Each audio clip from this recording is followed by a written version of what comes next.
Franco Frattini, eski İtalya Dışişleri Bakanı. Kendisi aslen savcılık olan mesleğine İtalya Danıştay Başkanı ve Avrupa Birliği Komisyonu Başkan Yardımcılığı olarak sürdürdü. Ardından 2 dönem Dışişleri olmak üzere toplam 4 dönem bakanlık yaptı. Güzel. Eski İtalya Dışişleri Bakanı özetle. Franco Frattini. Evet. O misafirimiz, İtalyan misafirimiz gelebilir. Evet. Efendim, Franco Frattini. Buyurun, hoş geldin. Buyurun, welcome. Good evening. Good to see you. Buyurun. Buyurun. Welcome. Thank you very much. Thank you very much. Hoş geldiniz, şeref verdiniz, onur verdiniz de. It's our honor to have you here. Thank you. Welcome. Great pleasure also for me. Thank you very much. Sayın Bakanımızın bizleri şereflendirmesi bizim için çok hoş bir şey. Güzel konuşmalar yapacağımızı düşünüyorum der. It's our pleasure to have you here. We think that we'll make good conversations together. Great pleasure. Evet. Thanks for the invitation. Özellikle dünya barışı için, dünyanın kardeş olması için, sevgi ortamı olması için, Especially about the brotherhood on the world, for the world to be a place of peace. dünyada savaşların durması, To stop the wars Evet. on the world. çocukların, kadınların ölmemesi için, And to stop the death of women and children. özellikle Avrupa'yla çok sıkı bir işbirliğinin önemini herkes gibi biz de görüyoruz der. Especially we think that for that the collaboration with Europe is very important. Yes, sir, you're absolutely right. Today, more than ever, the world is full of wars. Tamamen haklısınız. Şu anda dünyada hiç olmadığı kadar savaşlarla dolu dünya. This depends, according my point of view, on the lack of leadership and the lack of vision in many, many leaders in the world, including European leaders. I'm enthusiastically pro-European, so I'm very sad to say so. Görüşme göre bu dünyada liderlik eksikliğinden kaynaklanıyor. Özellikle Avrupa'nın liderliğinde çok büyük eksiklik var. We have before us Middle East, which is exploding, Mediterranean, which is full of turbulences, and unfortunately Africa, where situation is being deteriorated day after day. Orta Doğu'da ve özellikle Afrika'da şu anda gittikçe durum kötüleşmeye başladı bu anlamda. Unfortunately, so far, Europe has not been playing as it should be, as a global player, protagonist and promoter on bringing peace and mutual understanding. Unfortunately, because we Europeans are on some important issues on foreign policy divided, still divided. Avrupa Birliği, Avrupa yapması gereken liderliği bu şekilde çok büyük eksiklik yapıyor. Biz kendi aramızda bölünmüş durumdayız çünkü. The main problems where I know that you pay so great attention are to me how to avoid to give the impression to the Muslim world that there is a clash of civilization and religions, which is not to me the case. On the contrary, we need an international cooperation against any kind of extremism. There is not a clash between religions. There should be a confrontation between moderate and extremists. This is the confrontation. Görüşme göre dinler arası ya da medeniyetler arası bir çatışma bulunmamakta. Buna karşılık bizim normalde şeyleri açıklamamız lazım. Bilhassa birliktelikleri, radikallere, ekstremistlere karşı birliği, onlara karşı mücadele etmemiz lazım. Because of so many mistakes that we Europeans, we Western countries have made in the past, we are seen as foreign minister have been visiting so many countries in the Arab world, in Mediterranean, in Africa. I don't want to be considered an enemy of the Muslim world, but in practice, many ordinary people living in Middle East consider Western countries. They make a confusion. They consider in general Western countries, not only America, those that want to impose our models, our solution, which is to me not the case. But to their eyes, we have to dismiss that opinion. And since you are a promoter of peace, frankly speaking, these are the messages. I know your articles and your points of view. This should be the right way. Dışişleri Bakanı olarak Orta Doğu'da çok gezdim, görüşmeler yaptım. Bizi bir düşman olarak, Amerika'yı nasıl düşman görüyorlarsa Avrupa'yı da düşman olarak görüyorlardı. Ama artık siz makalelerinizi de takip ediyorum, yayınlarınızı takip ediyorum. Verdiğiniz mesajlar açısından biz de takdir ediyorum sizi. Bu şekilde hareket etmeliyiz diye söylüyorum. Teşekkür ediyorum. Bir thank you. Söyledikleriniz çok doğru dersin. Çok hayati, yani dünyanın şu an birinci problemi dersin. Ama bunu hep beraber çözüm bulacağız. Çünkü akıllı, iyi niyetli, sevgi dolu insanlar her zaman dünyanın lideridir. Her zaman sözleri geçer. Dünyayı yaratan güç onlara her zaman bu imkanı verir dersin. The messages you give is very crucial, very important for today's world. We think that the smart people, the believers should bring peace dünyaya. Dünyaya her zaman hakimdir bu güç.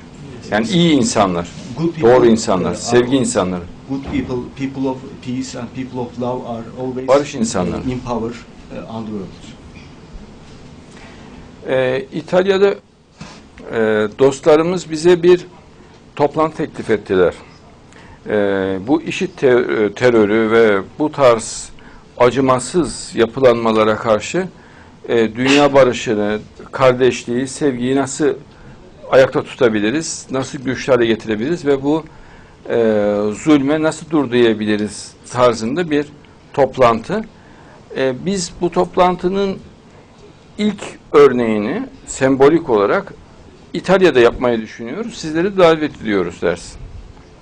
Our friends in Italy invited us to make a meeting about how to confront ISIS organization, and we invite you as well to that very first meeting that will be held in Italy. I thank you very much. It would be a very interesting opportunity for me, since I used to know quite well from inside Iraq at the very beginning of the war in 2003, and I traveled a lot through the north of Iraq, from the city of Erbil to the city of Mosul, that are now in the hands of the terrorists. Irak'ta da gezdim. Tabii bu davetiniz için teşekkür ediyorum. Ben 2003 yıllarında Kuzey Irak'ta Erbil'den şu anki pek çok yere seyahatte bulundum. Her yeri gezdim. 2003 yılından itibaren Kuzey Irak'ta görüşmelerde bulundum, dolaştım. Şu an Erbil'den işte şu anda işgal altında olan şeylere varıncaya kadar orada pek çok yeri gezme fırsatı buldum. Bu çok önemli dersin. Yani bizzat olayların içinde olmanız, olaylarla bağlantılı olmanız çok önemli ve Avrupa'nın toplam gücü bir liderlik altında toplanırsa dünya barışını çok kolay elde edebilecek imkana sahip dersin. Sadece bir lider etrafında Avrupa'nın süratle toparlanması, bu liderin de sevgiyi, barışı, iyi niyeti esas alıyor olması önemli dersin. it's very important. Your involvement in the Middle East is very important, and your power should be among the powers of Europe, yes. all the countries. If all the powers of Europe can come together and unite their power under one leadership, a leader that is capable of spread the peace, especially a just leader and who should promote peace, it should be very beneficial. Siz de buna dikkat çektiniz zaten ders. And you already have taken the attention into this point. Yes, it is true. Sadly, I'm not so optimistic about the future on the leadership of Europe on dealing with this tragic situation, how to counter ISIS. Because, IŞİD konusunda, excuse me. please. IŞİD konusunda maalesef çok iyimser olamıyorum. Çünkü Avrupa bu konuda gerekli liderliği gösteremediği kanaatindeyim. Why I'm saying so? Because recently the European member states met at least twice, talking about that horrible situation with children, women raped and killed, and men tragically slaughtered. And how was the reaction?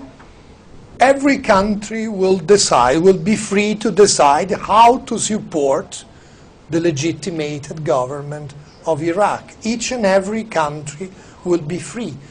No united political decision on such an issue was taken. Bu böyle düşünmemin sebebi şu. Bu devam eden bu çok kötü olaylar, çocukların öldürülmesi. Herkes kendi konusunda, yani kendi ülkesinde buna karar vermekte serbest. Ama hiç kimse bunu destekleyecek bir şekilde bir karar alıp birleşip bir karar veremiyorlar, bir liderlik gösteremiyorlar. Ortak bir karar yok. Ortak bir PKK kararlı bu olmayacak. What would be absolutely necessary, I would say badly needed, would be an international coalition of goodwill personalities, eminent personalities, because unfortunately, knowing European institutions from inside quite well, having been for 4 years the Vice President of European Commission, I don't think that Europe today is ready to become overnight, in short term, a global player. Sadly. Gerekli olan aslında şu. Uluslararası bir koalisyon ve iyi insanlardan oluşan bir koalisyon. Ancak bir gecede bunun oluşabileceği kanaatinde değilim maalesef.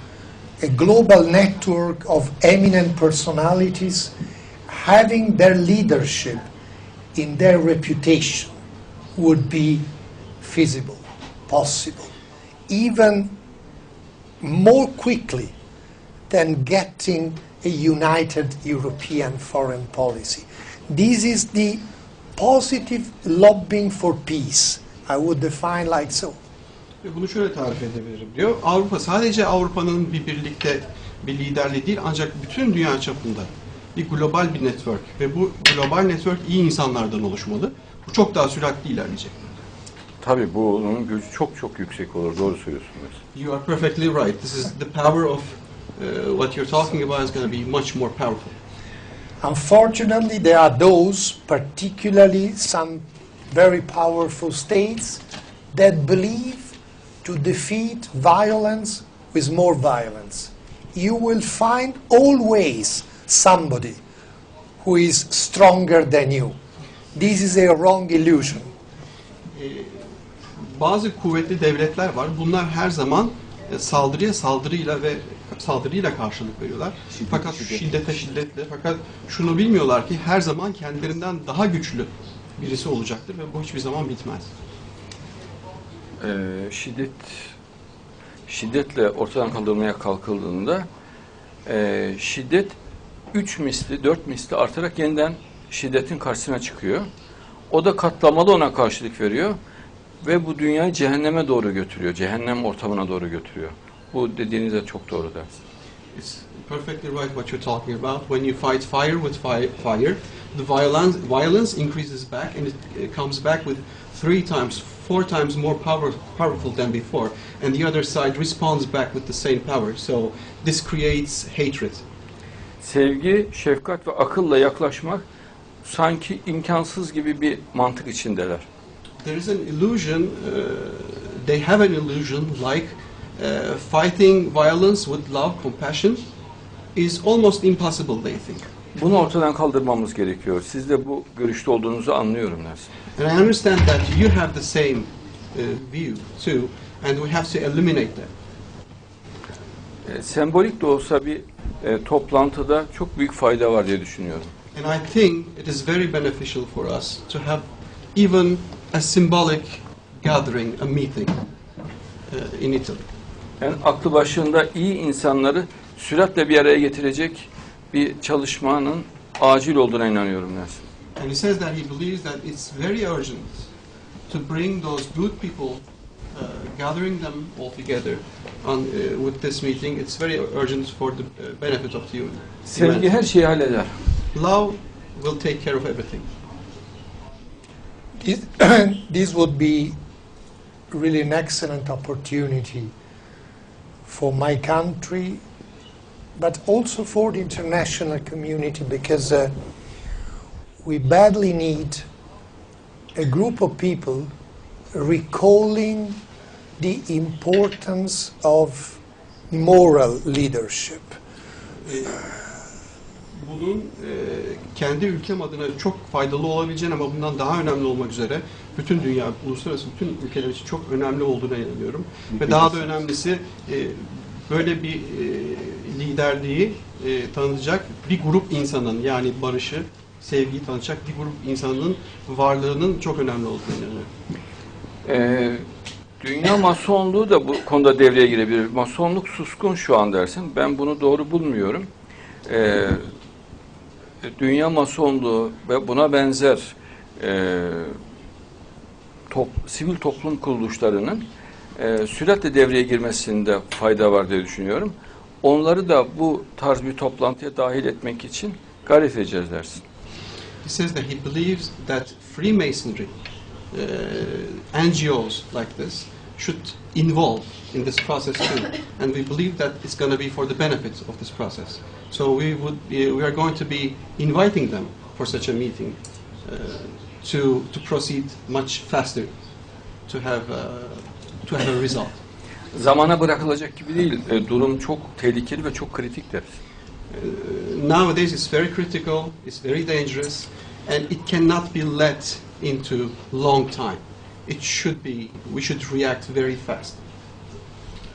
Yes, I think we need a strategy, we need a vision, we need something which is not affecting innocent people further, because at the end, as you know perfectly, those who pay the price are the innocent people, because the government can decide rightly or wrongly, but those who are the final destinataries, those who pay the price in case of tragedy, are the innocent people, children, vulnerable, women and men.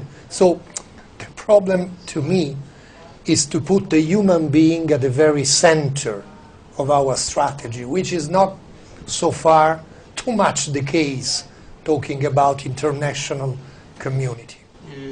Evet, çok doğru söylüyorsunuz. Bir stratejimizin olması gerekiyor ve bu stratejinin merkezinde de insan unsurunun olması gerekiyor. Çünkü hükümetlerin aldığı kararlar doğru veya yanlış olabiliyor. Ama bu kararların sonucunda halk, masum kadınlar, masum çocuklar direkt olarak etkileniyorlar. Ve buradan da çok acı çekiyorlar. Dolayısıyla çok hızlı bir şekilde hareket etmemiz gerekiyor. Sizin bu nazik davetiniz, sorumluluk hissiniz çok mükemmel. Umuyoruz sizin kalitenizde, sizin sevgi anlayışınızdaki insanlar bu önümüzdeki günlerde süratle bir araya gelecekler. Bunun ben yüce yaratan tarafından bir işaret olduğuna inanıyorum dersin. So your invitation, your kind invitation, and your personality of compassion and love is very important to me. And people who have high quality like you should be gathering immediately in a very fast manner. And I believe that this is a sign from God to me. Ben size bütün gücümle yardımcı olacağım. Sizin de bize yardımcı olacağınıza inanıyorum. Bugünlerde bağlantıyı sıklaştırarak, İtalya'da da bu toplantıyı gerçekleştirerek çekirdek, isabetli bir çalışma yapabileceğimizi düşünüyorum dersin. He says that I will be supporting you with all of my strength.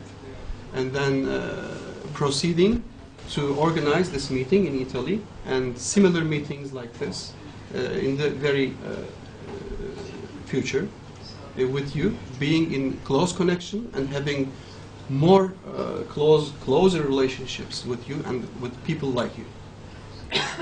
Ziyaretiniz için çok teşekkür ediyorum dersin. Tanıştığımızda da çok memnun oldum dersin. And I'm very pleased and honored to have met you, and we have honored with your presence here. Bundan sonra da devam edecek yine görüşmelerimiz. And from now on, we will keep on being in touch with you. Evet. Son olarak söylemek istediğiniz bir konu varsa sizi dinliyorum. Sonra kısa bir ara vereceğiz dersin. So, as a final word, if you would like to add, because we will be giving a break shortly. So, if you have any other. Well, the other point I have in mind is that in the vision I'm talking about, we should include the spiritual values that can be and should be rooted in any modern society of today's world. Spirituality is not an option, is a necessity in today's world.